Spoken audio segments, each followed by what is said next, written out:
My bike got stolen. I don't know if I've ever told this story.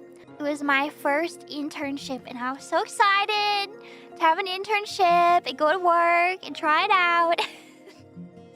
And I was like, okay, I'm gonna buy a bike so that I can bike to my internship, and I did. And the first night that I parked it outside, it got stolen. I went down in the morning ready to start my internship, and I saw that my bike lock was cut and it was on the ground and my bike was no longer to be found, and I just broke down. I just started crying, and I had to call my internship, and I was like, my bike got stolen. I'm sorry. I don't know how to come in today. And they were like, oh, that's fine. You can start tomorrow. Don't worry about it. And then I was just standing there, so sad, because my bike was stolen, and I was like, what do I do? And I called my mom, and I was like, my bike got stolen. What do I do?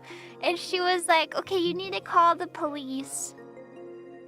Don't worry. So I called the police. And this is where I got really lucky. I called the police, and there's a lady I talked to on the phone, and she was like, oh, your bike got stolen this morning. We have your bike.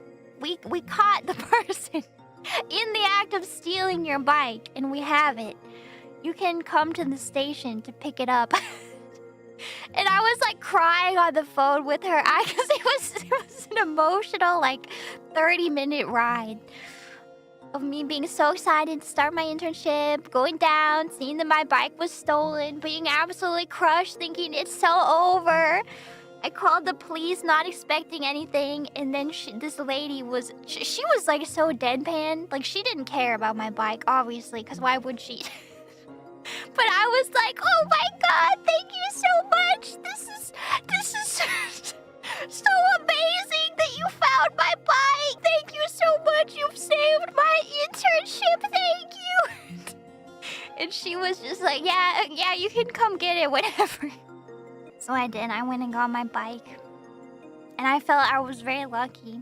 It was just another day for her. And you know, after that, I started keeping my bike in my apartment until the apartment manager saw me putting it in there and was like, hey, you can't put your bike in your apartment. That's against code. And I was like, what? Why not? And then they were like, well, just put it in the bike room. And I was like, what? The what room? They were like, yeah, the bike room. We have a locked garage specifically for bikes. You can put it in. And I was like, I could have just parked my bike in the bike room and it wouldn't have been stolen. We had one of those. Yeah, so then I started putting it in the bike room.